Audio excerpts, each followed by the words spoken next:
right here on TV 28.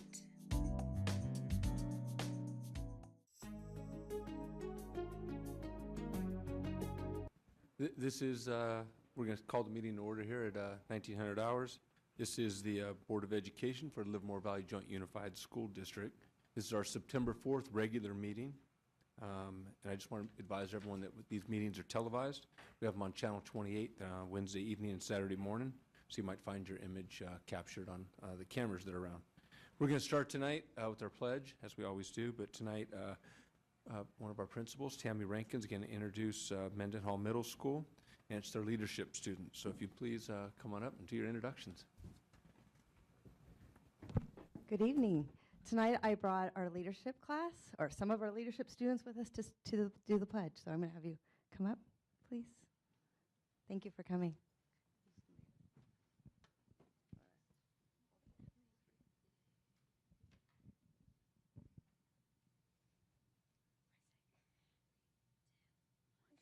I pledge allegiance to the flag of the United States of America and to the republic for which it stands, one nation, under God, indivisible, with liberty and justice for all.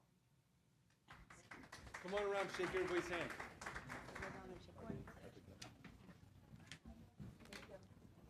Thank you. Hi, nice to meet you. Hi, nice to see you. Hi, thanks for saying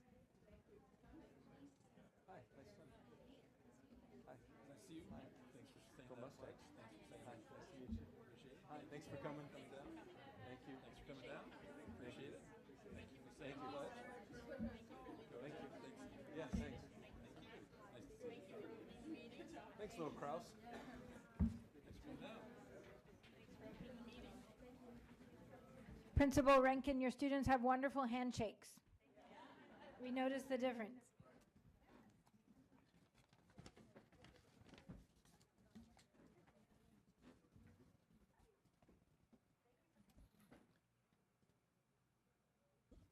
Most of you will see that the agenda is up on the screen. If you want to grab a hard copy, I think there's some outside. So I'll just kind of tell you what section we're at so we can kind of follow along here. We're going to section 3. This is our closed section actions.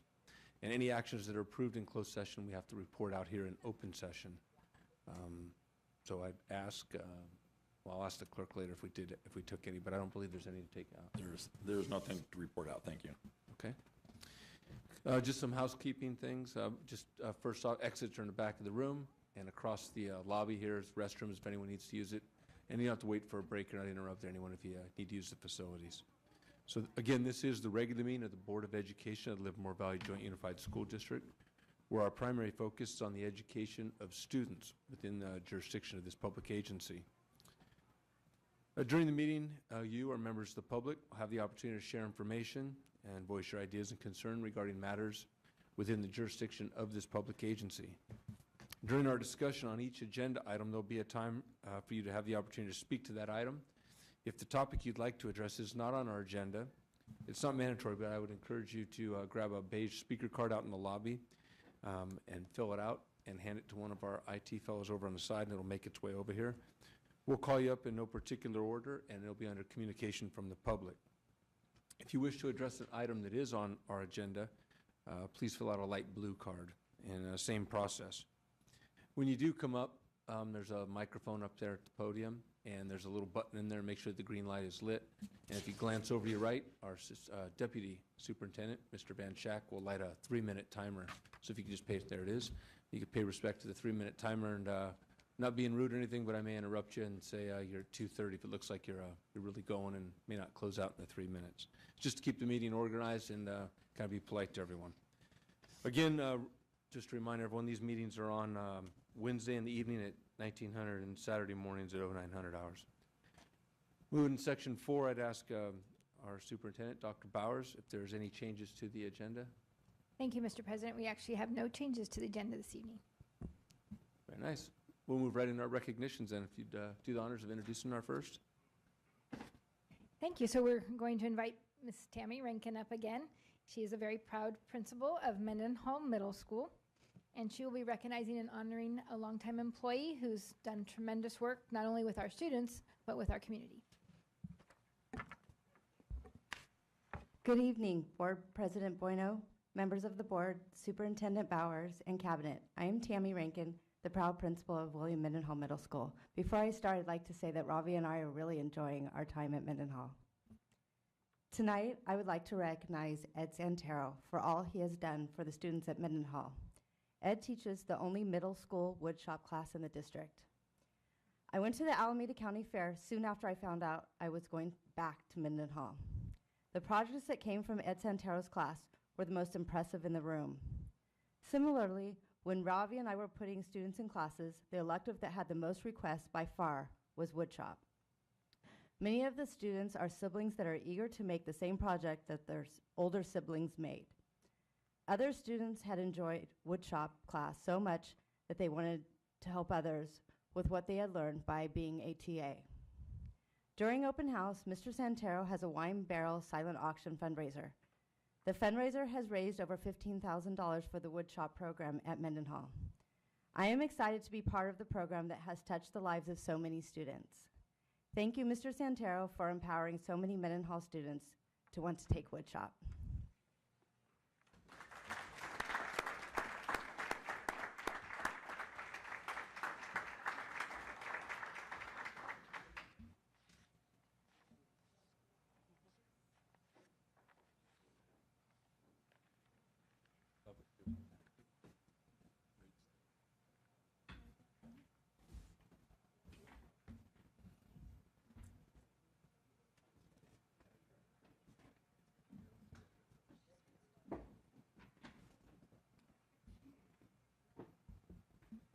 Mr. Santero also taught us, or taught my husband, how to take the wine barrels and make them into dog beds.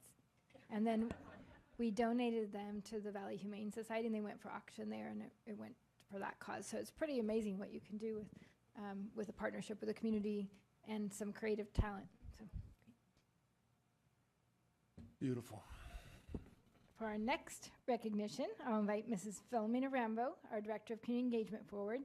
She'll be recognizing and honoring some very hardworking staff members who volunteered and did extra duty to make sure we started off the year just right. And she should be part of the recognition herself. So we'll make sure and thank her.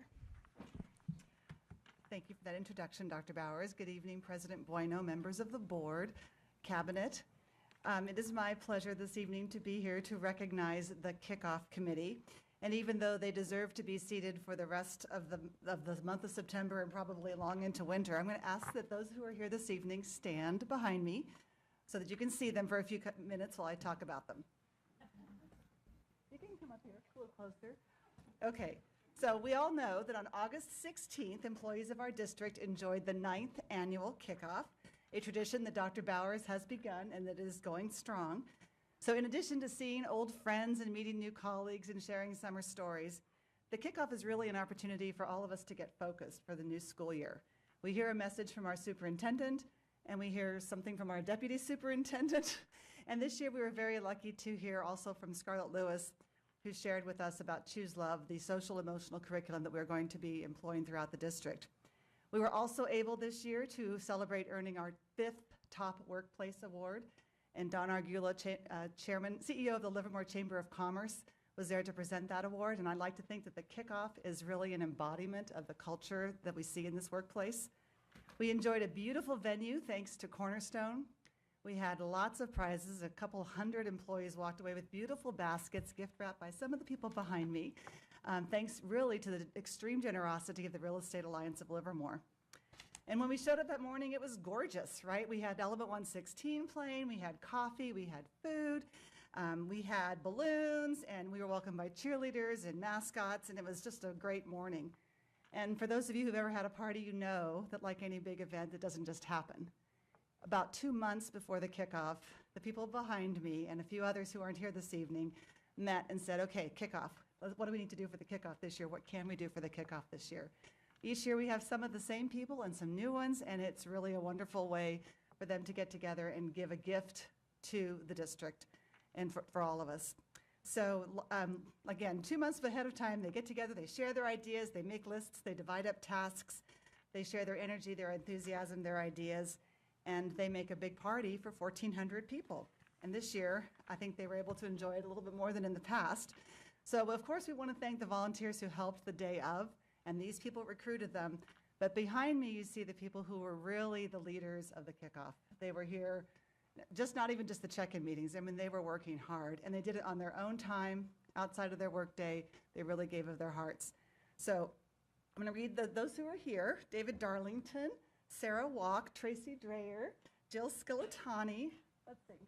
Good, right? Okay, good. Barbara Lee, Cindy Hatzenbuehler, Kathy McConnell. Bob Palmer's not standing up, but he's involved in that as well. And several who couldn't be here this evening: Sharon Abree, Chris Spozanowski, Joe Ramos, Ross Volker, and the person who probably deserves the lion's share of the gratitude, Leslie Lemieux. So I would like to invite us all to applaud these great people for the work they did for all of us.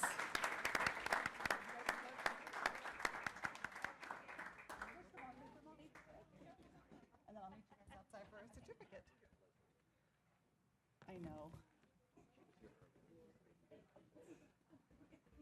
Oh, you're involved in everything. Yeah, that was pretty good. That was really good. That was a great one. You guys did a great job. Great job. Super positive. Thank you. It was really good. Thank you very much. Nice to meet you. A few too many lights right there. It's mood light. Yeah, mood.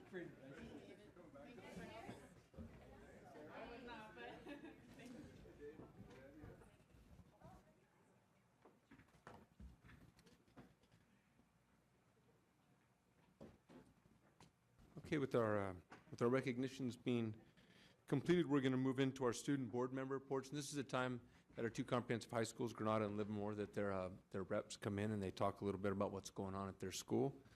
A little emphasis on some of the school spirit and things. Tonight, we're going to start with Olivia La Barbera from Livermore High School.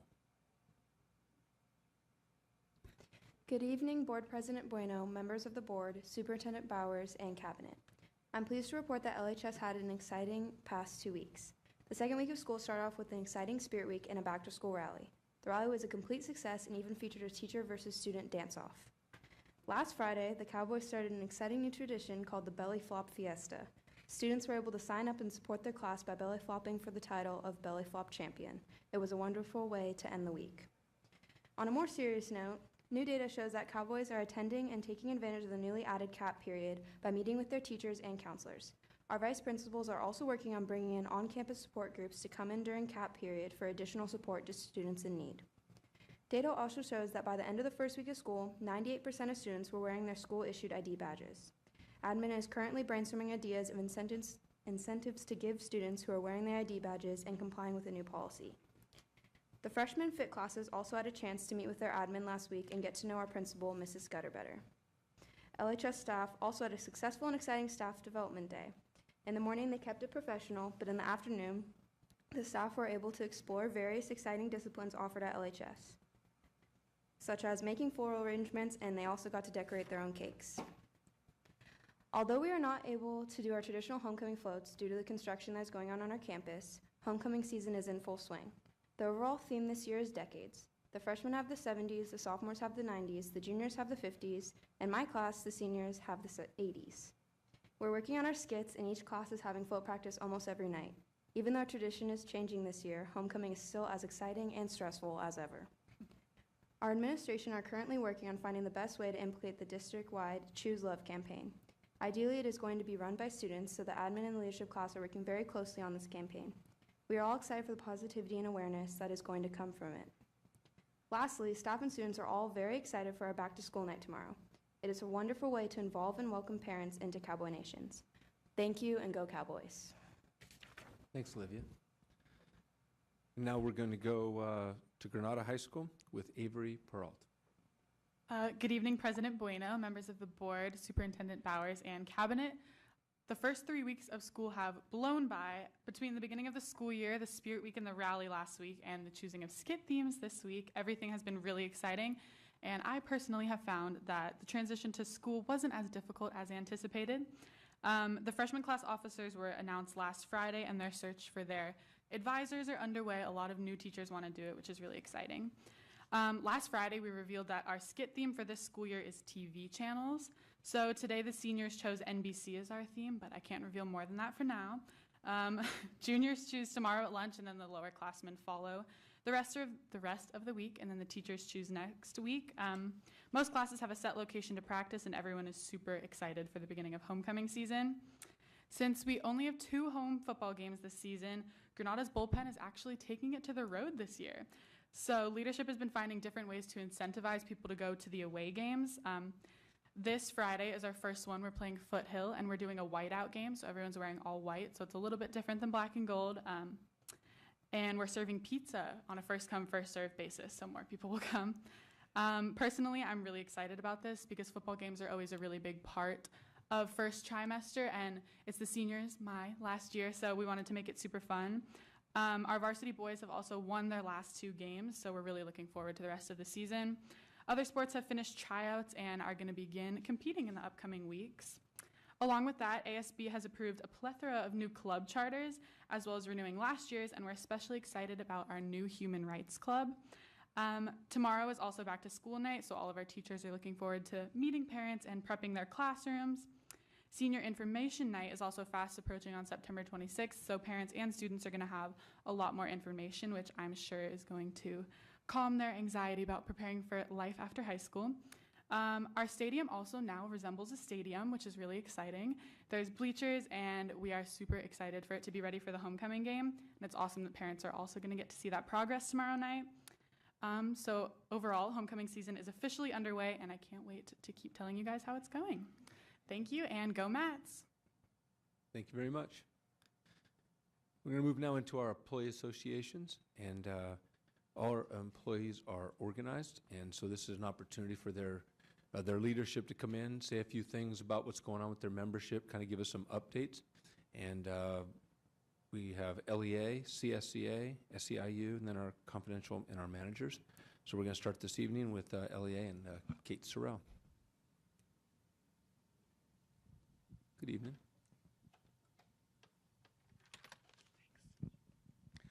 Good evening, President Bueno, members of the school board, Superintendent Bowers, cabinet members, and members of the audience here and at home. My name is Kate Sorrell, and I'm the president of the Livermore Education Association. Oddly enough, over the Labor Day weekend, many pro-union and pro-labor posts appeared on my Facebook feed.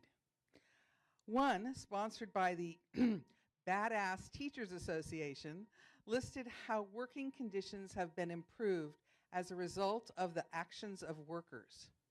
Thanks to union organizers and associations, we have weekends, paid vacation, Family Medical Leave Act, paid sick leave, child labor laws, Social Security, minimum wage, an 8-hour workday, overtime pay, health and safety regulations, health care, vision and dental plans, collective bargaining, breaks, wrongful termination laws, age discrimination laws, sexual harassment laws, paid, the Americans with Disabilities Act, holiday pay, military leave, the Equal Pay Act, civil rights, and workman's comp. If you're counting, that was 25 items. Labor Day reminds us how hard men and women fought for these benefits and protections. Another showed a poster with the header being Labor Day 1956, Young Republicans Salute Labor. The footer says, attend your union meetings, register, vote Republican. Now, we're all familiar with faux news, so I was a little skeptical that in 1956, the Republican Party was supporting labor organizations. So I did some looking around, and I went to Snopes.com, which is my go-to place before I post false information on Facebook, and my brother points out to me that it's wrong. And Snopes said, in fact, it was the real deal, that the Republican Party did, in fact, support union organizations during the Eisenhower era. So I went and Googled around a little bit more, and I found this quote from President Eisenhower. Only a fool would try to deprive working men and working women of their right to join the union of their choice. Over the last year, teachers in right-to-work states have gone on strike to advocate for themselves and their students. In West Virginia, Oklahoma, Kentucky, Arizona, Colorado, and North Carolina, teachers walked off their jobs in an effort to increase the funding provided to public schools. Educators in all of these states advocated for more funding for textbooks, technology, and school programs. They advocated for better pay for educators and support staff.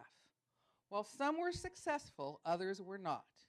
In those states, men and women are running for state office to bring new voices to their state legislature. The National Education Association has asked us to wear red for ed today. While we see progress in school funding, we see budgets being cut, overcrowded classrooms, and outdated materials. We see educators spending hundreds of dollars to provide supplies needed to educate their students. We see educators working around the clock, far outside their workday, to make a difference in the lives of their students, and standing up to lawmakers to ask for better school funding. Today, we are standing up and raising our voices together for our students, our schools, and for ourselves as educators. Thank you. Thank you very much.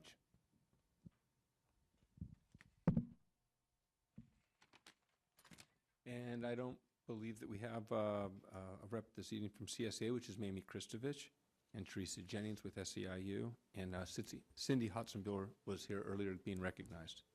We're going to move into Section 8, which is communication from the public.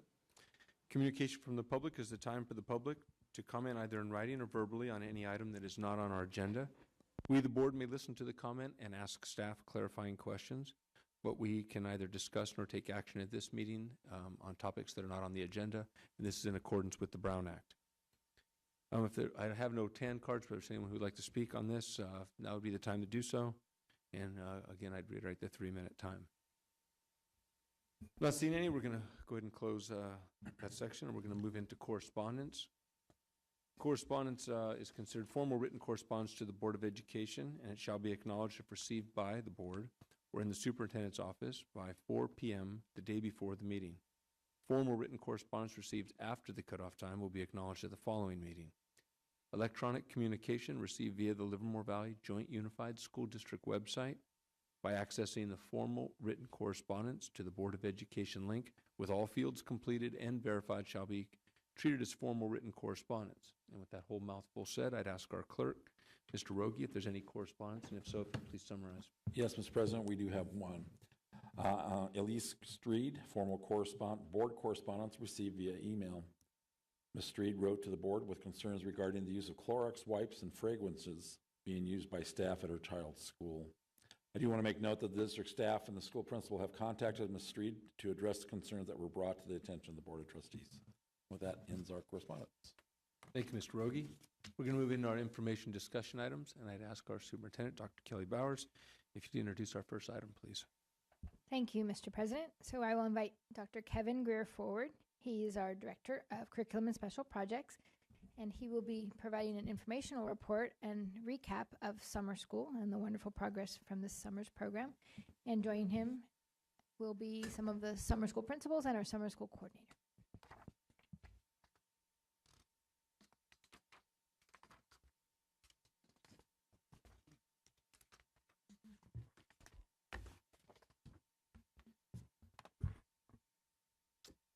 All right. Good evening, President Bueno, members of the board, Superintendent Bowers, and members of Cabinet. Tonight I present the Summer School 2018 report and highlight a few of the programs to showcase the success of our summer school program. Brought with me tonight, Tammy Rankin, who is a coordinator of summer school, and Ravi Prabhala, who was the summer middle school principal. and then Clark Conover, who is or was the high school summer school principal. And not with us tonight and not able to join us tonight was Mary Grace, who was doing the other elementary K-5 program for summer school as a principal. I did want to make sure that I took a time to recognize them publicly for the hard work and effort that they did to put forward a really excellent summer school program this year, which included a lot of data, which we heard we wanted to have. So we had lots of data taken from the kids, and we've submitted that in the report for you. So when we began planning in January for the summer school program, we had set a few goals for each of the programs. We did so based on input we had received from the staff the previous summer school. The most notable change was to attempt to completely revamp the middle school program to be more project-based learning focused and to include the successful STEAM focus that the elementary program had experienced success with. You can see those up there. The programs were held at various school sites. We had Croce, Maryland Avenue, Junction K-8, and Granada High School. Student enrollment for the 2018 school year was just over 1,000 students, about, I think, 1,092. I guess that's not really just over, that's closer to 1,100.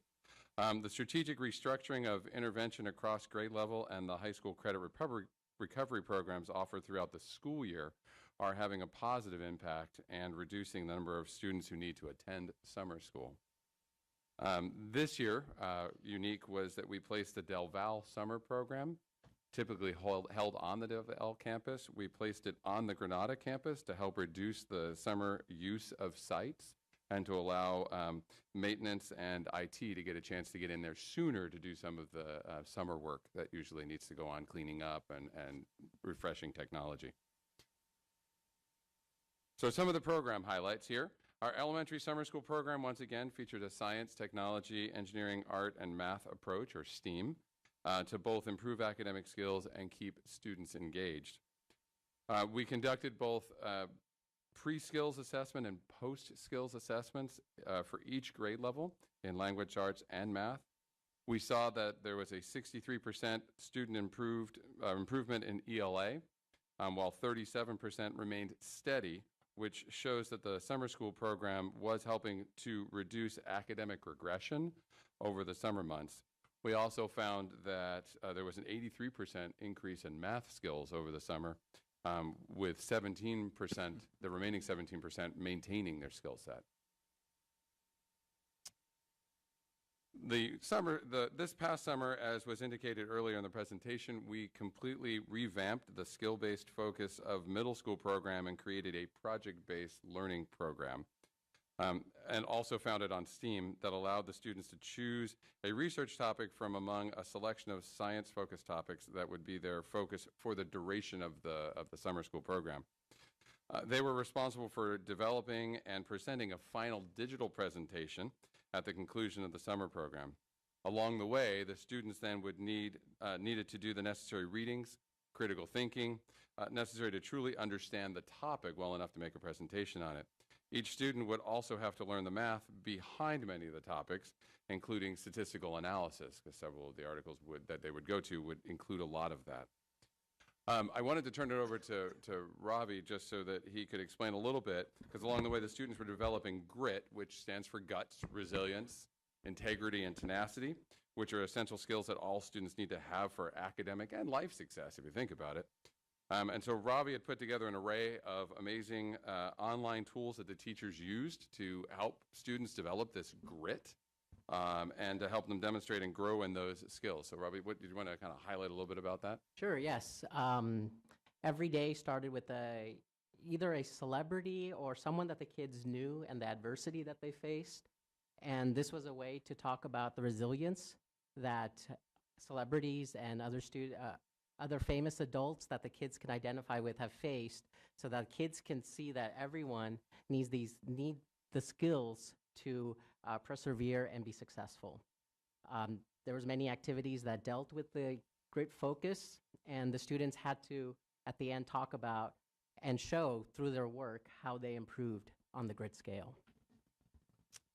And so with that, Robbie was able to find an excellent assessment tool, actually created one and that he found online and had borrowed pieces of it, an assessment tool that evaluated students' grit level. He administered the assessment as both a pre and post assessment, so we could see how they came in and how they exited the middle school program. And based on the assessment, 71% of the students had showed an improvement in grit levels. On top of that, I thought I'd pass around one of the things that Robbie convinced me we needed to make sure we had in there was that the presentations that they had presented digitally were also captured in a book, because one of the things they were using as a presentation tool was a new online app thing that allowed them to be in here. So it was really a cool collection of all the kids' unique work put together there in one book. So I was kind of, it just came in. So you guys are literally getting it right now. It took a little bit of time to get it from the summer. So. Then on our high school level, our high school program was primarily focused on credit recovery. We have noticed an increase in the number of students who use the school year to help to complete some failed courses. This leads to a decrease in the number of summer school students needing to recover credits. That's helpful. This year we did have 73% of students recover credits. So of those that were in the program for summer for high school, 73% of the students recovered credits. The math credit recovery rate had an 86% pass rate on it, which was a great highlight. In addition, this year, I wanted to also highlight some of the unique free opportunities that several of our students had a chance to enjoy.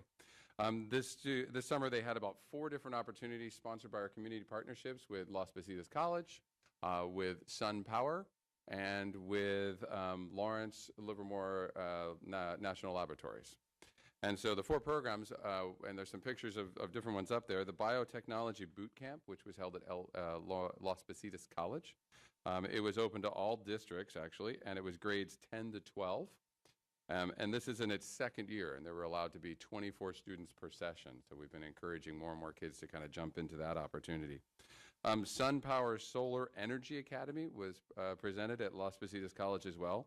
18 students from Granada and Livermore High School attended, and that was open to grades 9 to 12. At the National Laboratories, the Biotechnology Summer Camp was put together. This had high school students who excelled in biotechnology, and they were working with Lawrence National Lab members, actually working side by side in some things and taking some tours of different spots.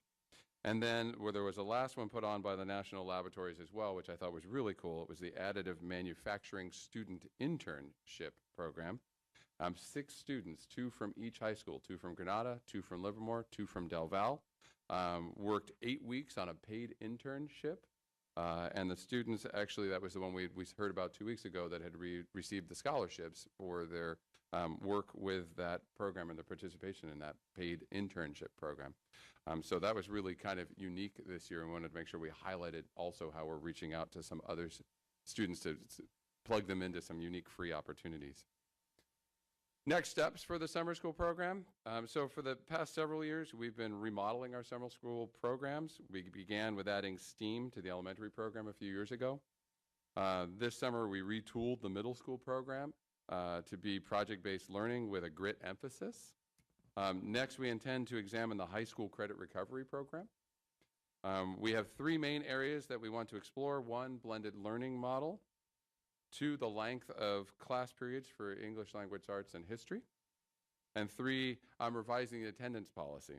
Hopefully we'll see an even higher credit recovery rate for all the high school programs that are offered. And in addition, we'll continue to strengthen our community partnerships to be able to increase the summer enrichment opportunities for our students as well, which is kind of cool. So that concludes my report. I'd open it up to any questions or comments of the principals and coordinators here. Thank you very much. We'll start tonight with Mrs. White. I'm really delighted to see the summer internships and the activities for high school, mostly rising seniors, I expect. I myself participated in one of those rising senior activities, and it was a life-changing experience for me. So I think it'd be wise to advise the junior class to find something useful to do that summer, test out a career, do something someplace outside of California. It is really an important time to get yourself together and decide what's next. There was one other thing I was going to say, but it slips my mind right now, and I'm sure I'll have another opportunity. Thank you. Thank you, Mrs. White. Now we'll go Mrs. Runyon. Thank you, Mr. President. It was hard to miss the 83% improvement for students' math skills in the elementary program. Have we looked at that to see what led to that kind of success? We will be. But Tammy, do you want to speak to that?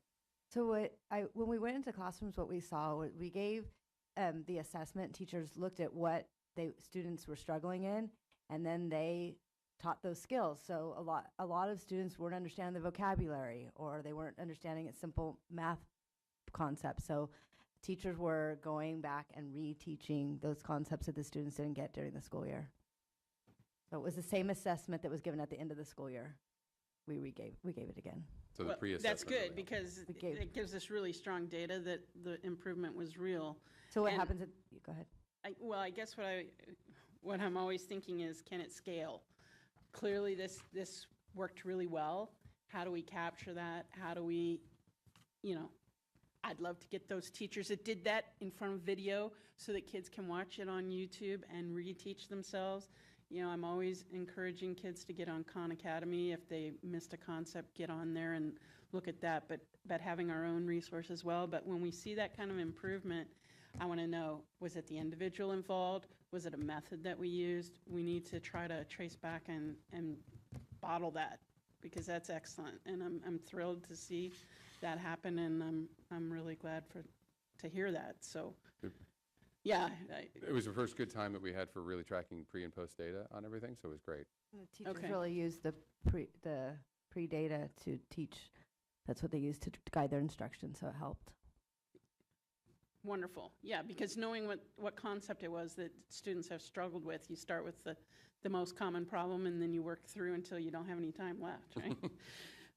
I guess the second thing I wanted to say is, how are students chosen? Do we choose students who, and I know it's different at the different grade levels, do we choose students who are behind? Are students self-selecting? Does everyone get in that wants to get in? Did we have to turn some people away? I want to just talk to those kind of issues. What is different for each of the levels? I know with elementary school, it's usually teachers encourage families at elementary, middle school. High school, it's credit recovery. Everyone that applies by May usually gets into elementary and middle school. We got almost everyone in. Did you have much of a waiting list in high school? At the high school, pretty much all students got in. Where we ran into trouble is those students that thought they were going to pass that trimester 3 class and ended up not. Sure. Those kids were on our waiting list, but we got quite a few of them in. And the middle school selection was a little different this year because it wasn't just those struggling in English or those struggling in math, which is in the previous models how it would be set up. It was actually looking for kids that were kind of struggling overall, but they were putting in the effort. They really were. It wasn't the won't do's, it was the just can't do right now. Not yet, right? And so we really were looking for the yet to learn student and being able to put them into the middle school thing and build that skill set of the grit so that they, when they faced a challenge, and they probably will, that they would be able to kind of ground their feet a little bit more. Well, and it just makes me wonder if we can capture the cohort data. I mean, there was a certain subset of students that were encouraged to do. Some of them chose to go ahead and do it, and some of them, for whatever reason, didn't.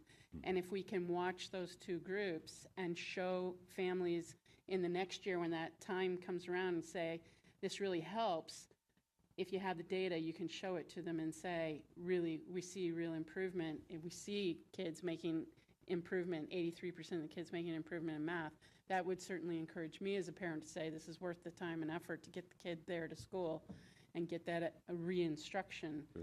So I hope that we're capturing that cohort data so that we can show that to parents. Right. No, and I Robbie and I did talk briefly after the thing that we really wanted to pass on those names to watch them during the year to see if the grit stuck. Right. and how they did, and if their grades overall had improved for this T1, T2, T3? Because we could check that, and Because now it we only have middle matters school if it counselors, we could do that. lasts, Right, it only matters if that lasts. If that difference goes away at the end of the school year, you can't tell the difference, there really wasn't a point to it. Correct. So I think having that cohort data would be really, really important, and really doing that analysis of what we think worked the best, and then how do we capture that and make it more broadly available. I always encourage you to do those things. So thank you very much for all your hard work and getting it done, because a student in high school that can get that credit recovery can stay on track, and it's really important. And kids that get what they need in terms of lower grades aren't going to fall behind in the coming school year. So Thank you, Ms. Runyon. I'm going to go Mrs. White. I guess I'm mixing things up. Or in my mind, we've got 83% math students improving, but that's elementary math. Correct. Okay, and we taught them what they demonstrated they needed to know. Correct. We didn't teach the same stuff. We didn't repeat. We didn't do louder and longer. We taught different things and focused on what their needs were. Now, Correct. the high school students, 73% who passed course earned credits. Did we use the same model? I mean, did we pre and post test them so that we only taught what they didn't know? We didn't, because from my understanding, you're trying to recover the credits for Yeah. the course, and so you have to kind of basically go back through the course to be able to successfully earn back the credits. for But that. they're able to move quickly through the things they know because it's a hybrid course that uses technology. And so they'll take mini lessons and skills, and then they can just zip through those Yeah, things. yeah, And I then mean- the areas that they're struggling, and that's when the direct teaching comes on. And the Well, small and group I can instruction. recall in the olden days when we first heard from Maryland School as it was beginning to be very successful, if you teach it and those who already know, you have to enrich them, and those who need another try something different. Right. But that only matches for certain of these levels because the high school credit recovery, but it still seems to work out, because if you can swiftly go past the things that you learned the first time. And you know what, Ms. White, for the summer school, high school model for the mathematics, it was quite like that. They used the program called ALEX. The students all tested their subject, and then by that it showed the teacher what each student needed to learn, and the Okay. students would work on those gaps. Sounds efficient, if nothing else. It was. And I understand that the community colleges are doing the same things. They're not asking for you to take a remedial course anymore. They're giving you the class that you need plus support. And there seems to be a revolution in remediation these days. Thank you. And are you asking for action from us, or you're just, no, okay. Discussion item. I didn't know if the plan for next year had to be blessed tonight. No, it is discussion. Thank you, Mrs. White. Mr. Wenzel. Just one quick question. So I understand the improvement. This is awesome.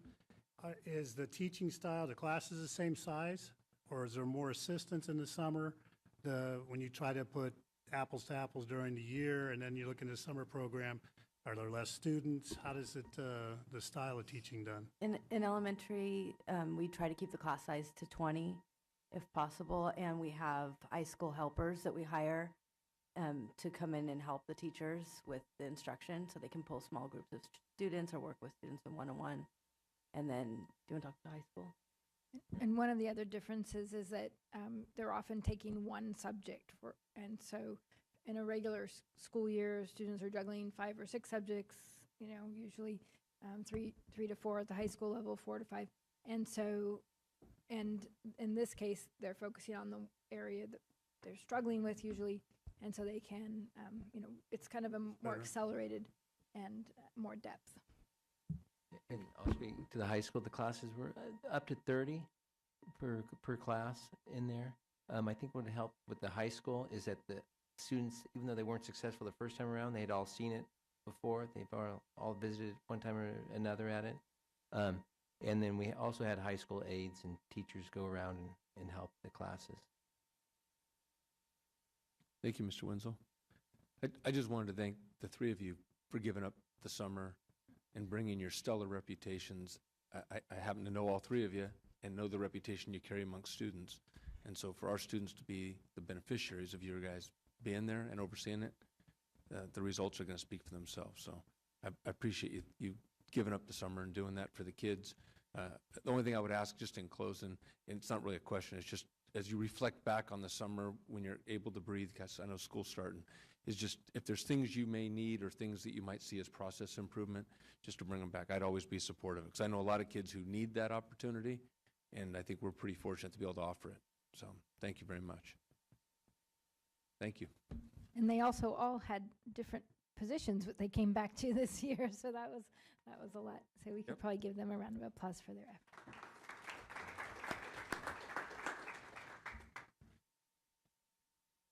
Dr. Bowers, if you'd introduce our next item, please. Certainly, it's my pleasure to ask Mr. Mike Biondi, our Assistant Superintendent of Educational Services, to present to you for information only our professional development report. Thank you. Good evening, Board President Bueno, members of the board, Superintendent Bowers, and Cabinet. Tonight, I'm pleased to share our professional development summary report. We appreciate that our board values professional learning as reflected in our core values for teaching and learning that were recently adopted, to continually develop and support a high-quality staff that is committed to innovative teaching, to insist on continuous improvement to ensure successful learning outcomes for all of our students. That's what we do with our professional learning. So an overview of my presentation, we're going to start with new teacher support. Our full-day professional learning days, we have 2 of those and a flex. The ongoing work that happens throughout the entire year, some of our major projects. I'm just going to highlight a few. The board report is very detailed about all the professional learning that we do, but we don't have enough time tonight to cover it all. And also talk about what happened over the summer and what our plans are moving forward. So here's a picture of our new teacher orientation, where our teachers are welcomed. You got to meet them in the morning, and throughout the day they get oriented to our district, and different departments take a little bit time of the day to make sure that they have a successful start to their time as teachers in our district. Once new teacher orientation is completed, they are in very good hands with our TV tip teachers that offer them ongoing personalized support. Our full day professional development days, we have 2. The first last year was October 6th, where we brought all of our certificated staff to Granada High School, and we had a conference-style professional development day. Each teacher could choose 3 90-minute choice sessions during the day, and we had over 30 of our own teachers actually presenting in those sessions, so we're really thrilled about the response and the interest that our own teachers as local experts provided. And also, just as a fun note on that day, we did bring in some food trucks, and so teachers got to be in the Granada High School quad and eat lunch there, and there's certainly something to be said about being together and enjoying that time. At the end of the day, there was a 75-minute session where school sites could come together and do site-specific collaboration. The other full day was just recently. We had our August 16th Professional Development Day, and there were 2 main focuses. First of all, we started the day with the amazing kickoff event and Scarlett Lewis sharing her Choose Love message with all of our staff. Once we left there, though, the elementary group went to an ELD session on Benchmark Advance, which is our newly adopted curriculum. And our secondary schools had the opportunity to develop their own professional learning agendas and plans for that day. I'm going to give you a little bit more detail about that day when we get to the summer learning section of the presentation. I should also mention that all of our teachers have 1 flex professional development day, and they get to personalize their learning, and they submit those plans to Human Resources with their administrator's approval. So throughout the entire year, we have a lot happening within our district. We have professional development on the next generation science standards, ongoing professional development with instructional technology integration. We have our writing, both the Teachers College Reading and Writing Project in elementary and Erwick in the secondary schools. We do a lot of work around math instructional practices and strategies for English learners. The groups that do that work are listed here. We have our elementary science specialists that come together on a regular basis, as well as our secondary math teachers. Our transitional kindergarten team is a very tight team that meets together on a regular basis. Our special educators, pre-K, and then in the secondary level, our departments come together on Wednesday afternoons and do their collaboration work. And in elementary, that would be grade levels. And of course, we support our Board of Education with board workshops as part of your professional development. We did mention integrating technology, and so the Unite team is one that you've heard from last spring, and they are able to actually do a lot of site level, grade level, and individual level support for our teachers, and the response that we get is very positive. Over the years, we have supported the Reading and Writing Project out of Teachers College at Columbia University. Some used to refer to this as Calkins. And we have been able to continue that work with our two fabulous consultants, Erica Reardon and Chara Rodriguez, through the Educator Effectiveness Grant. That grant has ended, and we did spend every single penny of the Educator Effectiveness Grant. And so we're working on building internal capacity to continue the work, but with our own teachers rather than outside consultants. In your board report, you saw the details of our special education staff, our maintenance workers, custodians, campus catering, and other support staff. They do a lot of work throughout the year to make sure that those employees are current with practices in their departments, that they are safe, efficient, and effective. Some of the ways they do that are through CPR and AED training, safety practices, best practices with business services.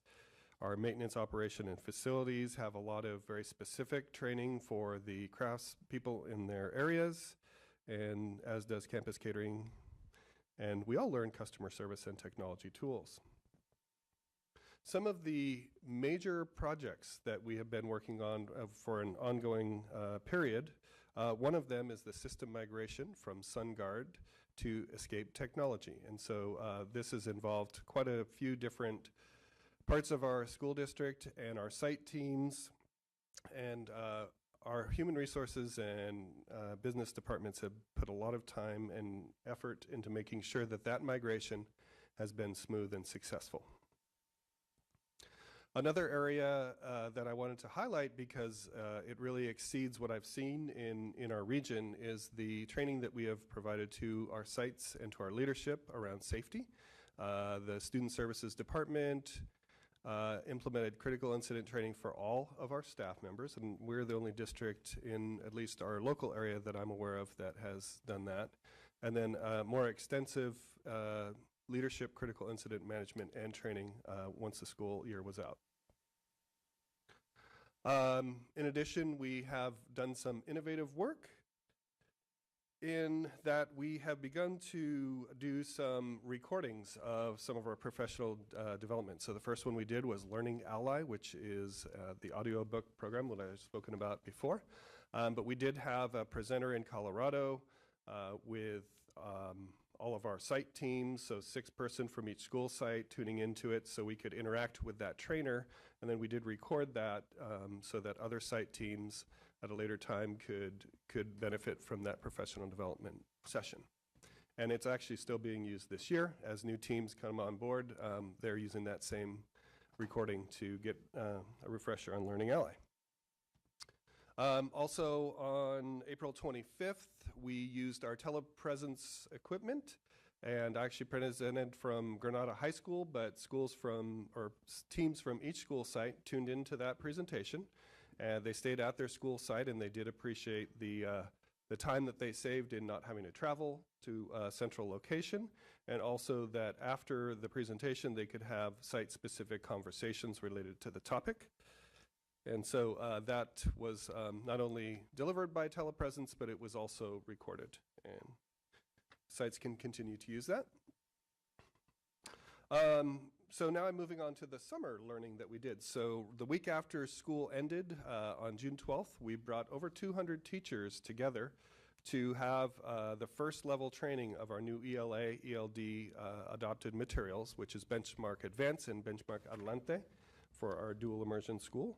And so this was a really fantastic opportunity, and kind of the gold standard of rolling out of a new adoption is to get that learning in before teachers leave for summer, because we know that many teachers do a lot of planning over the summer to prepare for the next school year. And we were thrilled that a vast majority of our teachers did participate in that professional development. The very next day, many of the same teachers came to positive behavior intervention and support training for 2 days, the 13th and 14th. We had over 50 teachers participate in that training, and we were very lucky to have Susan Barrett, who is an internationally renowned expert on PBIS, delivering the training. The 5 Cohort 1 schools that participated were Altamont Creek, Arroyo Seco, Croce, Rancho Las Positas, and Junction Avenue. Another summer learning opportunity that we'd like to highlight is the GLAD training that took place at Maryland Avenue School. And so we had 20 of our teachers participating in guided language acquisition design strategies. And then they got to practice with students who were attending summer school. So it was really relevant when you get to learn something and then go see it in action in front of our students. Another busy summer of professional learning was around Blackboard, which is our new website and app, which we're looking forward to rolling out on September 17th. In order to have a successful launch of our website, we have been training all departments and site-level teams in order to get them to be able to maintain, well, to develop and maintain those websites. The Leadership Institute took place in August as well. On August 7th, we had all of our leadership from the administrators come in, and we did a data walk and additional leadership activities. And then on August 8th, we introduced the Livermore Valley Joint Unified School District Framework for Success to our instructional leadership teams, with over 200 people attending, and some of our Board of Trustees attended as well. During this day, we did a deep exploration of the academic, behavioral, and social emotional systems of support that we're rolling out with our framework. And I wanted to thank the curriculum team. This is their goofy picture for all of their coordination of the Leadership Institute. Each summer, it's my pleasure to be able to plan part of the leadership workshop, which is just the leadership team for our school district comes together. And the new administrators or new to their positions, I get to plan with them. This is a picture of the team. We even have shirts made this year. Our theme was Strength in LVJUSD. If you're a Warriors fan, you'll recognize that Strength in Numbers theme, which we adapted slightly. Enough that they cannot sue us for copyright infringement. So Strength in LVJUSD was really talking about the need for everyone to work together for our student success. Part of that day was that leaders really need to articulate the why of why they're doing what they are this year in order to find that strength in number and for people to follow. And so we did use the book by Simon Sinek, Find Your Why, and some activities around that. And I mentioned August 16th that we had professional development, and I don't want you to even read this chart or even think about reading this chart. It's just kind of an example of how busy we were on August 19th. So after the kickoff, there were 19 sessions that taking place around the district, in addition to the secondary schools that planned their professional development at the sites. So it was just a very busy day, but very successful. And on this day, as I mentioned, we had a June ELA rollout with Benchmark Advanced. So the 200 teachers who had already participated in day one of the training were able to do an intermediate session in the August date. And so they are feeling better about implementing the new curriculum with the 2 days of professional development before school started, which we were thrilled to offer. So moving forward, we will continue to offer professional development around our framework for success. We have our Professional Learning Wednesdays this year with the theme Effective Tier 1 Instruction.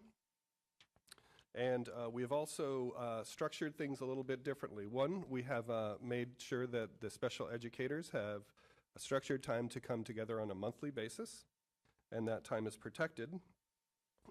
We also have changed the structure because in the past years we have attempted to provide professional development on the Wednesday afternoons to all teachers, K through 12th grade, and it is a challenge on the curriculum department to offer relevant professional development to that wide of a grade span and teaching span.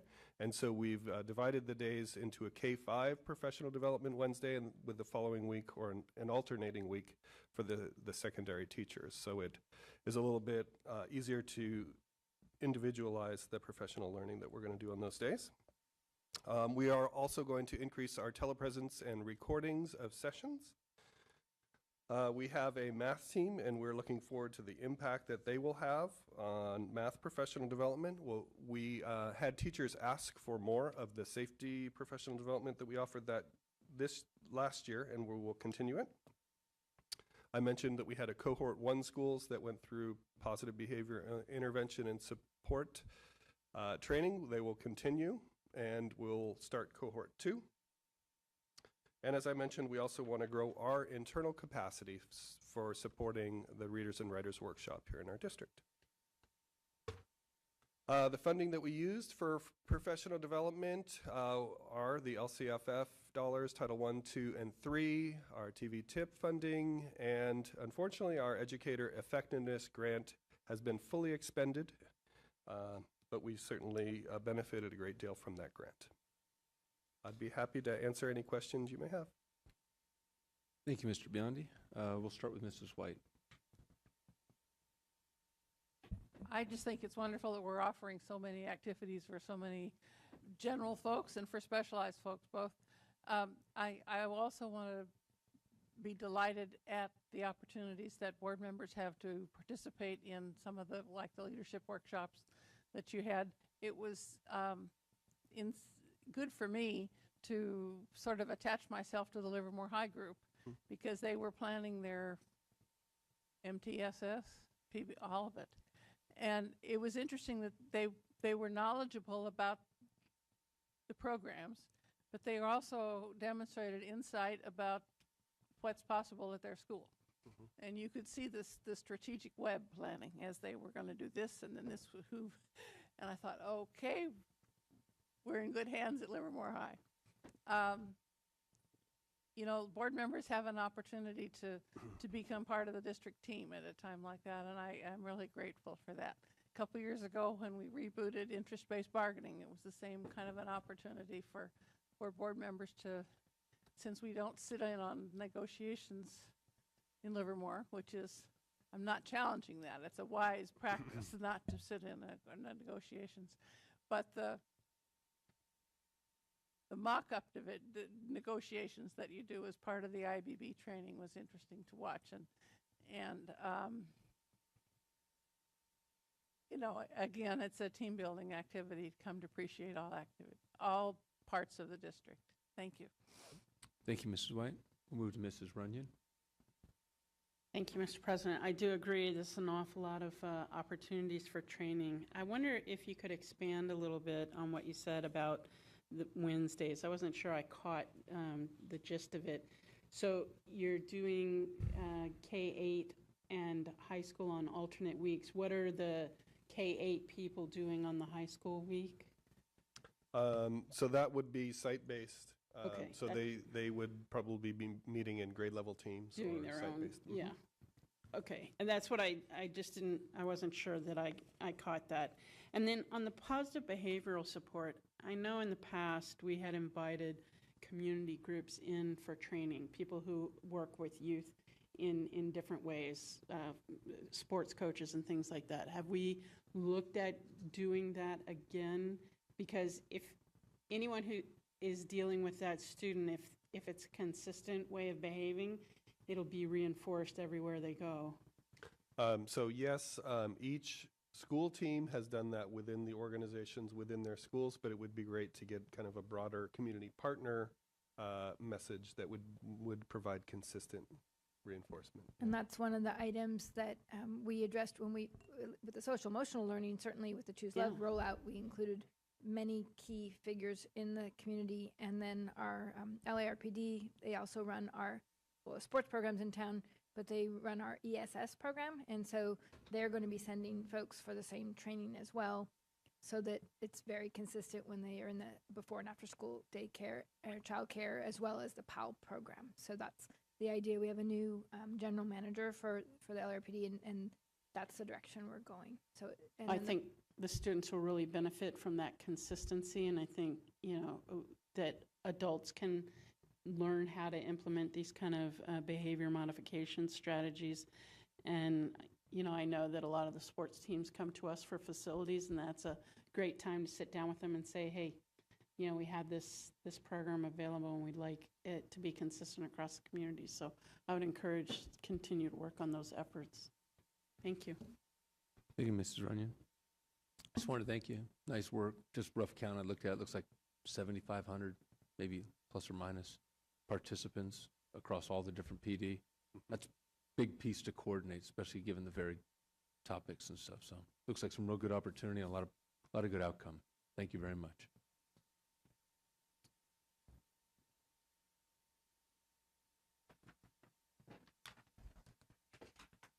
You'd introduce 9-3?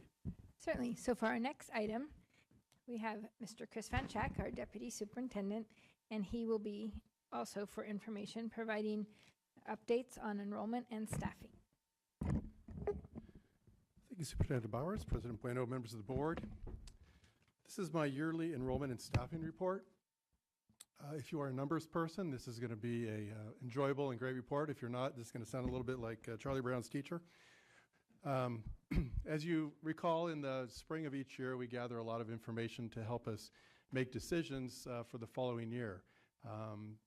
Our first step is to try to determine how many students we think we will get at each of our school sites following the long summer. So like I said, we gather information about returning students, about the housing starts that are going on, what our incoming class looks like. We actually begin this with the number of infant births 4 years ago, so we look at how that progresses each of the 4 years. And anyway, so we gather that information because obviously the number of students is going to impact the number of staff that we need. So after all is said and done, and we look at the end of our second week of student attendance, we can see that at the bottom on the left there, 13,734, plus another 120-ish or so in our preschool and adult transition program. So about 13,850, which is exactly 10 more than we had last year at this time. And so if you look at the difference, which is the right-hand column, you can see that we have a slight increase in the youngest students and a slight increase in 6th to 8th graders. So the number can be a little misleading because an increase of 10 suggests that we had a great deal of stability over the summer. In fact, we had over 420 students leave our district over the summer. The overwhelming majority left the East Bay to relocate in other parts of the state and outside the state. But at the same time, those 400 students were leaving, 400 students moved in. So even though those numbers are a little bit, or not a little bit, they're higher than they've been in prior years, it gives the appearance of really a stable population, a stable student enrollment, even though there was a significant amount of movement, as you would notice if you drove around town and saw the houses being sold and for sale and things like that. So again, enrollment's up about 10. Stability is not a bad thing, particularly in light of the fact that that was our general projection in the spring, that we'd maintain a stable population. This slide shows the enrollment by school, and so the far right-hand column you see the change These are our TK5 elementary schools. You see an increase of 37 at Lawrence. We did add another grade level there. We're slowly growing Lawrence. You also notice a decline at Smith. That too is intentional. We're trying to get Smith down to the 675 range, which was what it initially was built for back when they did some remodeling. So some of the changes in student population are intentional, and those are managed by the number of transfers we accept from year to year. But a lot of those pluses and minuses, 2s and 3s, I mean, just recognize that that's less than 1% of the student population. So that represents a very stable student enrollment. We call it cohort data, which is how many students who are at a school stay there for the next year. And right now in our schools, we're up above 98%. So that indicates typically a high degree of satisfaction with the school. Our TK8 schools, Joe Mitchell and Junction, both saw increase. That shows the popularity of the programs at these schools. Joe Mitchell is now pretty much close to the high end for that facility, 819. Junction also saw an increase of almost 40 students, and that's a dual immersion program. So we see that our specialized programs are getting a lot of positive attention. The other middle schools, again, very stable. Christensen, East, and Mendenhall, right about what they were last year at this time.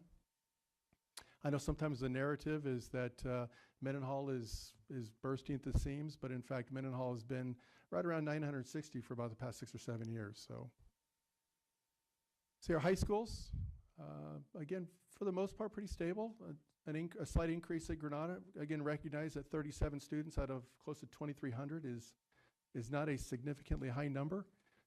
Decrease in Livermore. I think your first assumption there would be, well, we had students transferring from Livermore to Granada. In fact, that did not take place. This was just the students who moved into town, moved into the west side of town over by Granada, and Livermore had some departures. So again, very stable in terms of a high school population from year to year. Class size is always a big deal in this district, and we have a focus at the elementary, or the TK through 3, at trying to maintain a 23, 24, 25. We'll look at averages later. I think averages sometimes can be a little misleading, so let's look at the number of students who are actually in classrooms with the target numbers. And in our district, 89 of the TK3 elementary classes have 23, 24, 25, which are our targets. We do have 25% of our students in smaller class sizes and about 27% of our students in larger class sizes. Many of those larger class sizes actually came about when we had a large influx. I think you may remember a couple years ago where we had a mid-year influx of students, and we had to kind of put them in classes where we could. 26 is our maximum, and so at that time we filled those classes to 26, and those students have moved on from year to year, and so they maintain the same class size. As we look forward, our goal would be to get those 47 classrooms into the 23, 24, 25 range. Look at our 4th and 5th grade classrooms. Again, a target of 29, 30. We like 28 better.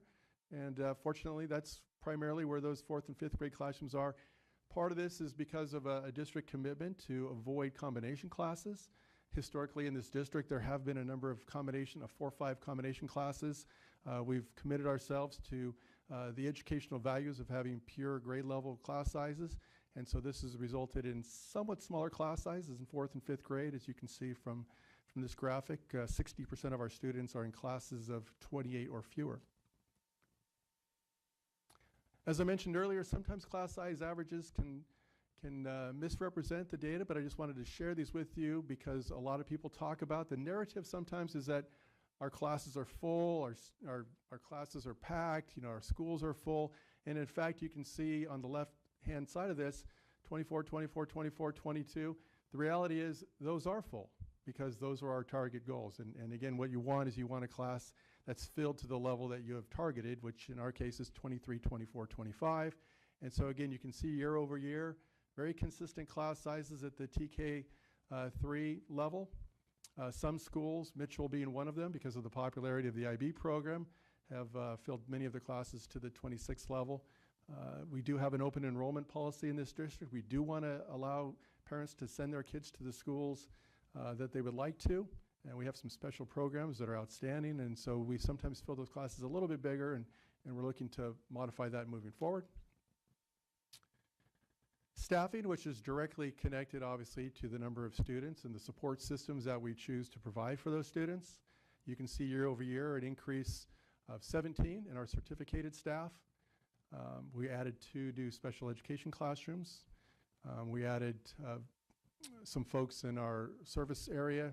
We had a board voted to add counselors last year and 2 math coaches, and so you see an increase of 6 there. 2 VPs at the high school. We also have a assistant bond director as part of the management group, so a fairly stable group there. Again, adding support systems where support systems are necessary.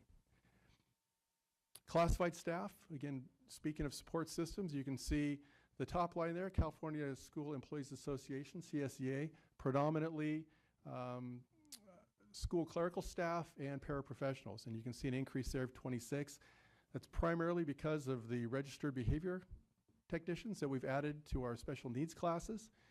In past years, we've actually contracted out with outside agencies to bring in those support services, and we thought it would be more effective and more efficient and ultimately a cost savings to employ those folks ourselves, and so you see an increase there, 26.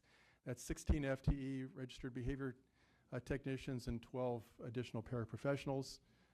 Stability in the other 3 groups there, a slight decrease in SEIU, that would be our custodians and food service workers, and that had to do with the food service folks downsizing a little bit to account for decreases at some school sites and the number of students who are taking part in the school lunches. As I mentioned before, enrollment has remained stable, and so we focus on making sure that we're providing the support services within our budget. We feel as though the staffing is at an appropriate level and in line with the board-created core values. And as usual, we meet quarterly with city folks from the city staff to look at new housing and try to anticipate the number of students who will be generated from that new housing. We've got several new tracks going in as we speak over on the north side of the freeway Sage and over off of Vasco Road. There's a large Brisa development, and so we monitor those. Again, that's an ongoing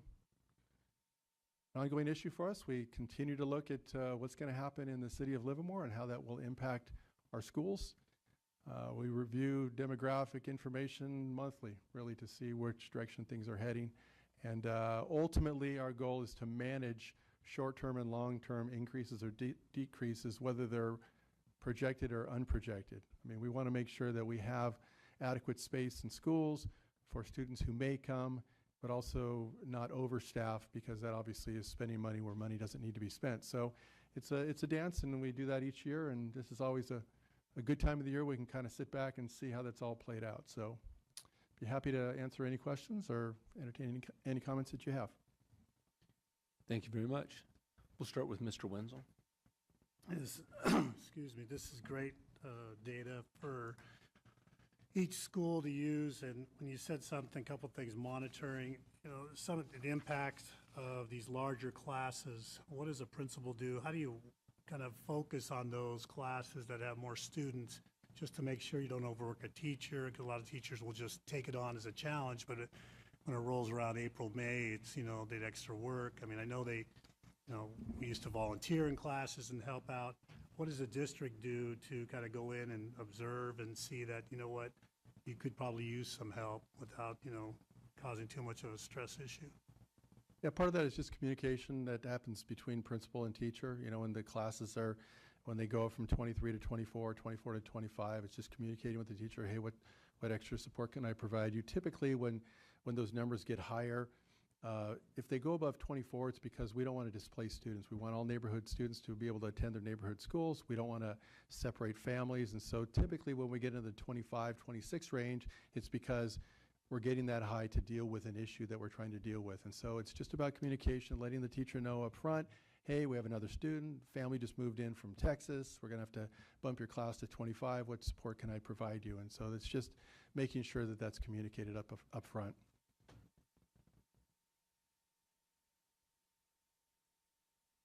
Thank you, Mr. Wenzel. Mrs. Runyon? Well, thank you very much for all that information. It looks like we have things well in hand. I did want to ask about something that I didn't see in here, and I see Mr. Vernoy sitting in the back, and that is, since we're open enrollment, you may not get your first choice, but I would like to know how many of the people got their first choice of schools, and then how far down we kind of went. Did people get their second choice if they didn't get their first? And I don't really care how that data comes. If you want to bring it back in a meeting, that's fine. If you just want to send it, but just, you know, to let us know how we're doing on that. And, you know, do we as a board need to think about program expansion anywhere if we can't get people into their first or second choice? I would want to know that. So thank you very much. Sure. Thank you, Ms. Runyon. I had just one question. You mentioned that we had maybe 400 plus or minus that moved on and were replaced by maybe 400 plus or minus that came in. Given some of the signature programs that the district does that have proven overwhelmingly successful, like character counts or FIT, do we have a plan, or is there any type of I don't know, say concentration to kind of bring those kids maybe up to speed as kids come into the district?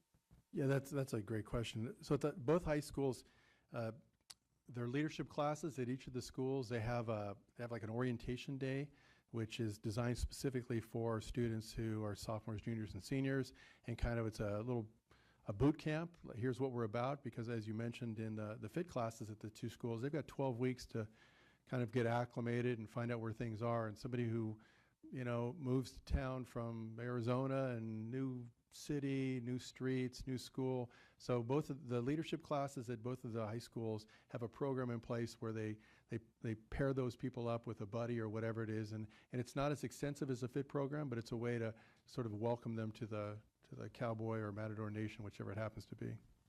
Yeah, thank you very much. Oh, Mr. Rogie. What is the total staffing for the district, including part-time?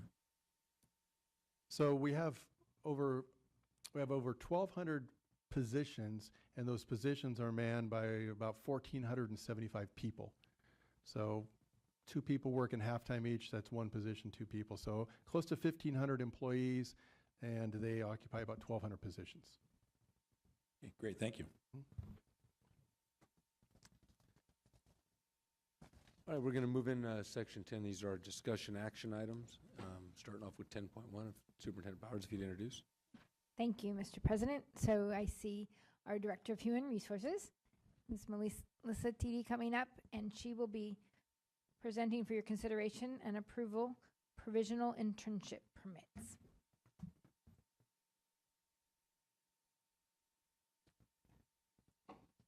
I'm usually so eager. Good morning, good evening, Superintendent Bowers. It feels like morning. President Bueno and members of the board, I am here today to request your approval of provisional internship permits for 4 of our employees. These are candidates for whom we are requesting a specialized permit in hard-to-fill staffing areas. The first is for Amanda Benetti. She is teaching a mod to severe special day class at Mendenhall. Catherine Harding is a mod to severe teacher at Livermore High School. We have Hannah Klein, who's a mod to severe special day class teacher at Livermore High, and Megan McEntee, who is teaching math at Granada High School. And our superintendent's recommendation is to approve the request to apply for these provisional internship permits for the employees I spoke about. Thank you. Any questions? Yes. Mrs. Runyon. So these people need a provisional permit. So what are we doing to get them fully permitted? Right. So they are interns. They're involved and they're enrolled in an intern program. They're in a credential program at the university. So we provide them with support here within the district, and especially we pair up the math teacher with other math teachers to help guide them and help them be successful. And then I'm working very closely with Mr. Salvaggio to make sure that we're providing a lot of support for those special education teachers. So would you expect that within a year, 2 years, that they would be fully qualified? I would sincerely hope within a year, but 2 years is the max that they have in order to complete that. Thank you for that. One of the other added benefits that we have now are traditionally by design, and I think possibly by statute, but at least by design, the Tri-Valley Teacher Induction Program could not serve interns. It could only serve the people who had their original credentials and were clearing it. but that has been expanded now. And so our interns, who actually probably would need even more support, they're actually going to be getting TV tip support as well, which is really nice. And I think that'll help us get them through their programs as well as provide support so we can retain the best ones. Well, and there's something I bring up frequently is if it's possible, let's become the place where people get that training. That if we can convince one of the universities to hold that class here in Livermore, we'll get first choice of the people who go through that program. I love to see the universities coming here, and I know they've done it for the labs, so they'll certainly do that. So anything we could do, be great. Yeah, I'm engaged in conversation with Cal State East Bay as well as University of the Pacific, and we're working on trying to set something up like that. And several of our new teachers are also coming from our classified ranks, which we're very proud of. So, Nicely done. Any other questions or comments? I have no blue cards on this, so I'd entertain a motion. Mr. President, I move that we approve the request for the provisional internship permits for the employees listed. Second. We have a motion by Mrs. Runyon, it's been seconded by Mr. Wenzel. Any further comments on the motion? Given none, ask clerk to call the roll, please. Yes, Mr. Wenzel? Aye. Mrs. White? Aye. Myself, aye. Mrs. Runyon? Aye. President Bueno? Aye. That motion carries 5-0. thank you. Very much. Okay, moving 10.2. If you'd introduce, please. Certainly. So the next item here is comes from California School Board Association as a call for nominations for directors at large in specific categories. And in this case, we can take nominations from the boards. It's really a board item for discussion. We don't have to nominate anyone, but it's at your discretion. And also, due to the timeline, you still would have another meeting in order to nominate someone. One of the criteria for nominating people in the special category of Hispanic and Pacific Islander is that we actually have one more board meeting in between, and you are supposed to have made contact with someone before you nominate them to make sure that they'd be accepting of the nomination. And it still doesn't guarantee that they would win because there's a vote that comes from boards, but it would be a nominating process. So I'll just kind of put it back to the board. This is what I don't make a recommendation about. Understand? Set the stage a bit. Oh, Mrs. White? The California School Boards Association has a board of directors which has between 25 and 30 people on it, one from each region. Director, our current director right now is Yolanda Mendrick from Brentwood and Contra Costa County. There are 5 members from various subsets of California boards. One from a county board, one from Asian Pacific Islander, Hispanic, African American, and American Indian. The 2 that are up this time are the Asian Pacific Islander. The job is held at this current time by Bob Jin from Alhambra, and the Hispanic person is Catherine Ramirez from Salinas. Now, I don't know if these incumbents are running, which might affect somebody's desire to join the board. You don't have to be a delegate. You just have to be one of the 5,000 board members in California to get this job. As Mrs. Bowers pointed out, you do need to fill out the form. I mean, the person who we would happen to nominate would fill out the form, and we would assert that we've gotten their permission to nominate them. It only needs one nomination, so our board could add somebody to the slate. And we have another meeting to do that. I guess I would ask the question of Mr. Bueno. Would you like to be nominated to be the Hispanic at large? What I would think is maybe we could table it, maybe ask Mrs. White if you could inquire as to the status. And I could find out from Catherine whether she's planning to run to see whether there would be a uphill fight or. Well, it's just to seem Yeah, that sure. we're not looking to shake anything up. We have no issue. Sounds like things You are don't running. want to shake something up? Well, What are you here for if you don't want to shake something up, Mr. Bueno? Build something up. to move things forward. So maybe if you would, maybe Sure, between I'll now and find our out. next meeting, maybe we can do something Well, and I then think we need to move it to I'll the do more than superintendent. that. Because if you were the one who were interested in being the Hispanic person, Hispanic at-large director, you would need to be prepared. I'm glad you clarified that because I am interested in being a Hispanic person. I don't think you get a choice to be a Hispanic person. I don't think any of the rest of us qualify. Just Well, guessing. Well, just as a Oh, side Chuck's note, gonna- you don't have to Chuck's be gonna claim. Hispanic to represent the Hispanics. I mean, we all represent Hispanics. Don't get me going on that one. But if you would like to be Hispanic Director at Large, you need to prepare to have that form. And the outline is on the CSBA web. The questions and the answers you would need to provide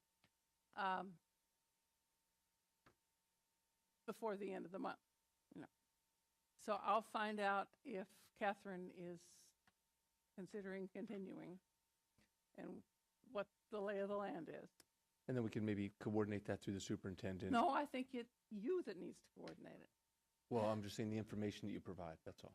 Okay. The information you provide. I can If do you could that. provide that to the superintendent, just so we keep things clean, and then the superintendent can distribute that, maybe on a Friday memo or something, so that we all get, equal I information. think it needs to be more timely than wait to a Friday memo. Okay. But I'll do my inquiry. Okay. Thank Well, I you. appreciate that. So what I'm asking is that we table the item, perhaps bring it up at a later date Well, we've after got one Mrs. more White. chance, yeah. After Mrs. White gets a chance to clarify the item. Thank you Okay. very much. Let's move on to 10.3. Thank you. And Mr. President, so our next item, this is also a discussion action item, and our Assistant Superintendent of Business Services, Mrs. Susan Kinder, will present to you our unaudited actuals from last school year. Good evening, Mr. President, members of the board, Superintendent Bowers. I am happy to be here to bring you our unaudited actuals for 2017-18. Our financial statements are now complete and have been reported in the Standardized Account Code Structure, which is also known as SACS. And upon approval here, they will be submitted to the County Office of Ed and the district's auditor for review and inclusion in the annual district audit. So we're going to focus on our operating budget, which is Fund 01. And I'm not expecting you to read this document here. This is just page 1 of Fund 01. And I just want to point out that the left side here are the unaudited actuals for 17-18.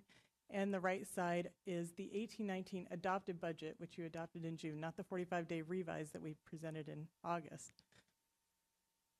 So our total revenues for 17-18 totaled $146,968,774. If you'll notice, the blue portion is our local control funding formula. That was 72% of our funding.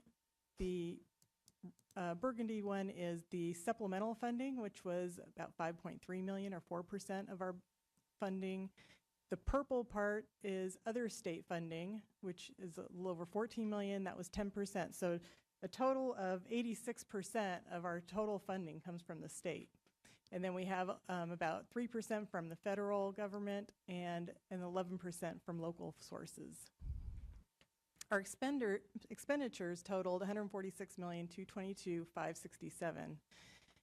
And that total blue portion on the bottom, the red portion, the green portion, and the purple of our people. So we are a people organization. 86% of our expenses are on people. And if we were to look at just the unrestricted portion of our budget, it's actually about 91%. So we don't have a lot of wiggle room once we pay all our people. If we look at page 2, you'll see that the unrestricted ending fund balance, that's what we're going to focus on because that's the part that we have most control over, came out to be $9,479,580. If we compare that to what we projected when we adopted our budget, we projected a little over $5.5 million. And so that's a difference of $3,936,194. Don't get too excited because there is $42,000 from our stores inventory, is a little bit higher than what we projected. And then we have about $2.9 million in encumbrances and carryover. And that mainly is due to the textbook adoption. So we ordered the textbooks in late May and June, but they didn't come in until July and August. So we need to keep that funding so that we can pay the bills. So just to put it in another way, if you look at the total difference of $3.9 million and then you subtract those two amounts, The real increase to the fund balance is $971,175. So that's within 7/10 of what we projected, which is pretty outstanding. And I want to take this opportunity to really thank my staff, especially Teresa Fiscus. She did a great job. And my staff worked very hard this summer because it was a challenge moving from SunGuard over to Escape. So we had to close in SunGuard and then move over to Escape. We're still working in learning Escape, but it's been tough, but it's also been it's been a really good experience. And so we're very happy with this. So our next steps is that we'll have our budget update in October, which will include the unaudited beginning balance, our carryover, and our new enrollment projections and actual hires that you just heard about. So we'll make sure that we are on target there.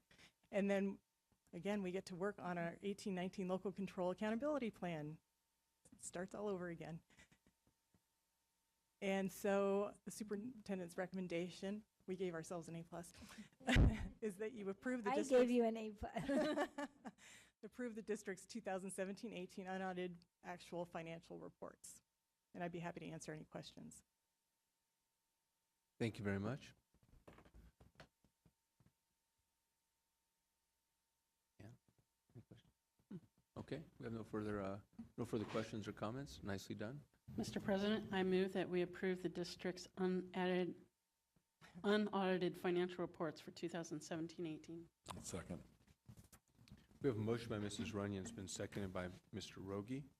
Any questions or clarifying comments on the motion? Having none, I ask clerk to call the roll, please. Yes, myself, aye. Mrs. White? Aye. Mrs. Runyon? Aye. Mr. Wenzel? Aye. President Bueno? Aye. That motion carries 5-0. Thank you very much.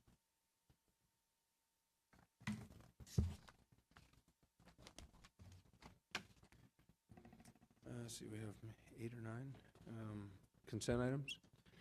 Mr. President, I'd be happy to move motions 1 through 12. No, sorry, 1 through 9. 1 through 9. Sorry. 1.1 through 1.9? Yeah. Okay. We have a second? Second. We have a motion by Mrs. Runyon, seconded by Mr. Wenzel. Any comments, questions? Mr. Rogie, if you'd call the roll. Yes, Mrs. White? Mr. Wenzel? Aye. Myself, aye. Mrs. Runyon? Aye. President Bueno? Aye. And that motion carries 5-0. Thank you. The consent resos. Let's see if we have any Mr. President, I move that we approve Resolution 9/1819, establishing CAN appropriations limitations. Second. I have a motion by Mrs. Runyon. It's been seconded by Mr. Rogie. Any comments? Mr. Clerk, if you'd call the roll. Yes, myself, aye. Mrs. White? Aye. Mrs. Runyon? Aye. Mr. Wenzel? Aye. President Bueno? Aye. That motion carries 5-0. We have no separate ones for discussion, so we'll start with Mrs. Runyon on our board reports, please. Well, in honor of Labor Day, I want to honor my great-grandfather, Papa Martin, who organized the railroad clerks in Georgia and Arkansas. And I wanted to give a shout out. I got to pull it up here. Hang on one second. To employee. I got a complaint and gave it to the superintendent, and I think it ended up at Val Nebo's desk, and I got a compliment back from the parent involved saying she was overwhelmed with the response and felt really positive about the situation. So I want to thank the superintendent and all the staff between you and Valerie Nebo that got that taken care of. And then last, I want to talk about something that I've been hearing about increasingly in the community and parents that I talk to, and that is the lack of childcare spaces. And the availability is making problems for students and families. And I just wonder, as we're looking at what we're going to do within the district, if we could consider polling districts that we know nearby that might have childcare provided for their employees, that if we became a childcare provider for our own employees, that could take some of the stress off the available commercial slots. And I think that that is something that we could possibly do with our ROP program that develops people to become child care workers. And if we provided those slots, what that might look like in terms of location and time and staffing and all those kind of things. I think if we were going to do something like that, starting now for the following school year would make a lot of sense. So I just want to bring that up to my fellow board members and staff, that it's a thing I hear increasingly. And, you know, if we can do something to make the situation better, both for our employees, I think that might become a recruiting tool. And I'd ask Mrs. Thiede back there if she thought that that were the case, but she's not listening to me, so. Okay. Yeah, no, I mean, I just think that that's something that might be another differentiator for the district. If we could say that your children will have a space, that might make the difference in getting someone. So something to think about. And a few years ago, I believe Kim Ferran from the curriculum department conducted a survey of all staff to see, and it came up very high on existing employees' needs as something that they would support and would like to see it.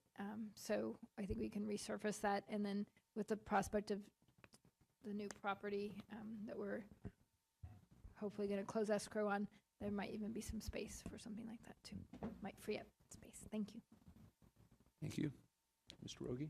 No, I have nothing. I'll waive. Thank you. Mr. Wenzel? Mr. Rogie, you did have something. I do. We forgot. Just wanted to shout out to Mr. Van Schack and the maintenance group. We went out and did some inspections of schools, and within a short period of time, well, from what we saw, things got fixed very quickly. So thank you very much, because some of the things were, you know, very visual, and you got right on it, cleaned it up, and then open house came. So that's great. Thank you for doing that. At Arroyo Seco Elementary School, went with Police Chief Harris, and we handed out juice bars to every student, and just kind of a community thing, having law enforcement go to the schools. I also got to see Chief Harris play kickball, so I got pictures of that to hold against him for the future. He didn't pull a hamstring, so that was a good thing.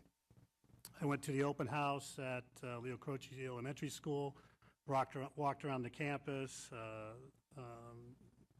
looked at the campus and saw some things that will be addressed, I'm sure, very quickly, but also sat into what the teachers were talking about with the parents. And a lot of the parents are very excited listening to the teachers. I was also compelled and won a delivery of one of the teachers, and went out and bought some things, and it got delivered today to the second grade teacher. So great campus. It was really positive. So thank you. Thank you, Mr. Wenzel. Mrs. White? Yes, I was able to go to the presentation by Laura Lembo at the K-5 IB school at Mitchell. She had a full house of attentive parents. And I don't want to say toured the back lot where they were doing construction and moving portables around here and there, but you know, again, a dynamic, active campus. In the course of the last couple of weeks, I had a chance to download and read a many-page history of Albert Shanker's involvement in establishing the teachers' unions. And in honor of the recent yesterday holiday, I'd like to comment that as he evolved his goals for teacher organization, one of his goals was that teachers actually be involved and asked about what tools they would find useful to teach the curriculum that the school board establishes. And I wish that we did more of that, because it seems to me that what we do is we ask teachers' input on the instructional materials. You know, they come together and tell us which adoption they think would be good. And then we decide what it is that we get to pay for it of the publisher's offerings. I think if we had more emphasis on actually asking the teachers what they would find useful, we would be ahead. And you know, and as I read the Albert Shanker piece, I thought, you know, this is not a good idea. This is a good idea. This is not a bad thing to ask the users if what would be useful to them. So as we move ahead, things are ever changing. Thank you. Thank you, Ms. White. I'll share the sentiments of my fellow trustees up here. I was fortunate enough to participate in the Alameda County Central Labor Day picnic for years, and actually was this close to getting Diane Feinstein to get in our dunk tank one time because she's a great supporter of labor here. We're really fortunate to have the presence that we have in this county of organized labor. Our family goes back a few generations in doing so, and so it's important when you hear the comments, and I take the opportunity to talk to some of the kids who come through, just to let them understand, you know, what that history means and how important it is to us. And so I want to thank all of our employees and you know, and our represented employees. I want to thank some of the folks that have been making it happen over the summer. I'm fortunate enough to be a coach on campus over the summer. It's a fall sport, so you're able to see some of these projects as they're progressing. And I've been over at Livermore, been over at Granada, and the solar projects. I mean, a lot of props to the staff for mitigating some of the things that you have to mitigate and deal with, and you know, because it's a community thing. The community supports us, and then the community's going to have issues, and they won't have to discuss things. So to move forward, you have to constantly address concerns while you're moving forward, and I think the district's done a great job of that. The solar, that was one of the first things I noticed when I came here on this board, was that this district had 0 solar presence, and currently we're up and running at multiple locations. It's a great feat with a lot of community support, input. It's a phenomenal thing, and it's a great social statement for some of these kids that are coming through to understand, you know, about renewable energies and things. And the district's done it at 0 cost, and we're saving hundreds of thousands of dollars. So, you know, the old cliche phrase of win-win, I mean, this is like a win-win-win. So it's tremendous. And then on the public side, it's just a thank and an acknowledgement that the public supports, you know, whether it's the parcel tax or the facilities bond. And now some of them are dealing with patients because we have construction going on at some of the campuses, so some of the parents were unfamiliar with why it was happening. But once they figure out and are informed, and the district's done a great job with some of the signage, the staff seems to be very well informed, so they can communicate it.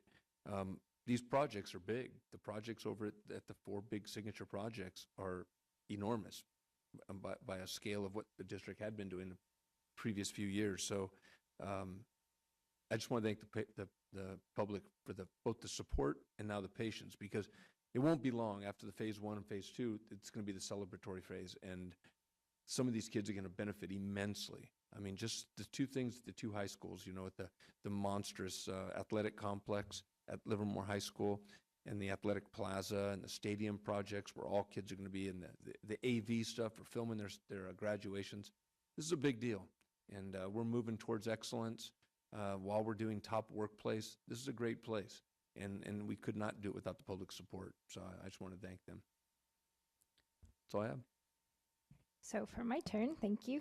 Well, our academic year is in full swing, and I also attended back to school nights, as did every cabinet member. Will either be attending, we either attended elementary, or some will be going to the high school back to school night that's coming up tomorrow night, and then Thursday night will be our middle school back to school night. So I hope to see people there. It's really an important time to start off students right and make a strong home and school connection. One of the highlights last week that I was able to attend was former Superintendent Leo Croce, and the namesake of the school. He joined former Maryland Principal Joe Turnage and gave a book talk assembly to Croce students, and they've introduced a book that's the biography of Leo Croce's life. He will donate copies of the book to Croce classrooms and the libraries. And the book is titled Mission Completed, the World War II Remembrances of Leo Croce, 398th Bombardment Group, 602nd Squadron, 8th Army Air Force. So he's very inspiring and a real hometown hero, and the students, of course, are thrilled. But one of the other things I wanted to share before I close is that part of the Choose Love implementation is focusing on different components, and one of them is gratitude. And just as Trustee Runyon shared a person's thanks from the community, we've been receiving many, many emails of gratitude as people have been focusing on that particular component. And I wanted to share one of our favorites that came from a teacher who's new to our district. And this is shortly after the kickoff, which we ended up celebrating tonight, the people who planned it. And so without saying the name, it could be anyone, I just wanted to introduce myself. I'm a first-year teacher at Smith. After hearing you and others speak at the new teacher orientation and at the kickoff, I want to express my gratitude, in bold, and excitement to begin my teaching career in Livermore. I was hired in April, and ever since, the entire community has welcomed me with open arms. So I want to say thank you. Thank you for creating and allowing me to be a part of this wonderful family. I hope one day I can stand up and be recognized for my 40-plus years in Livermore.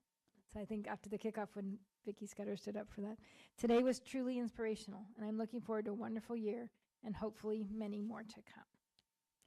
And then another example was shortly after one of our football games, a police officer who was from the rival team's community sent an email, unsolicited again, just expressing gratitude for the students, our student players' sportsmanship-like conduct and their camaraderie with their rivals after the game. So that was really nice. And then some of us know that social media is not always a place of positivity. We know that sometimes things are said in complaining or negativity. But there was an email or a posting that went out through social media, and it was about a parent's experiences with Granada High School. And this particular one, Mr. Benchak shared with me, and it had 900 likes and over 200 comments in agreement. And I'm not going to read the entire one, I'll just read a portion. And these are some of the things that this parent says. They say it takes a village. These people are our village. Far too often, the reason for becoming a teacher, principal, or vice principal is forgotten. But this description does not fit the staff at Granada. She names certain employees from the school, along with many others. Forgive me for not naming everyone. They believed in my daughter, they helped motivate my daughter, and most importantly, they never gave up on her. There wasn't a phone call missed, an email unanswered, never was a door closed on us, never a tear shed without a tissue offered, and we needed a hug. I only felt love and support. So thank you to everyone that helped carry us through. I will be forever grateful. Thank you for valuing my daughter and seeing the amazing kid she is, even when she displayed not so amazing moments, as all kids do. I typed this through the blur of wet eyes. I hope you can all take this post for what it is, a family that wants to share their experience and gratitude. And so, just as when we get issues and complaints, we want to handle them, it's also nice sometimes to hear that we are getting things right and that people do appreciate it. And they share that publicly. That concludes my report. Thank you very much. And with no further business, we will adjourn the meeting at 20:51.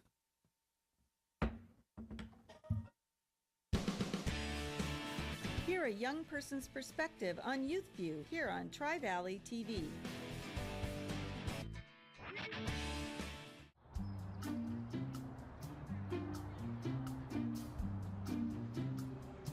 Don't worry, 74 people were picked before me in the NFL draft. To fight childhood obesity, United Way and the NFL are helping kids play at least 60 minutes a day. Okay, time for the team obstacle course. What this place needs is more healthy kids. To get involved or donate, go to unitedway.org/play60. Now I get it. Meals on Wheels gives me a chance to be totally selfless. More than the food itself, a lot of seniors don't have family. So just to have someone to talk to, just to say, hey, how was your day? That means so much more than a meal could ever mean. We have to look outside of ourselves to be that lifeline to other people. It's worth it.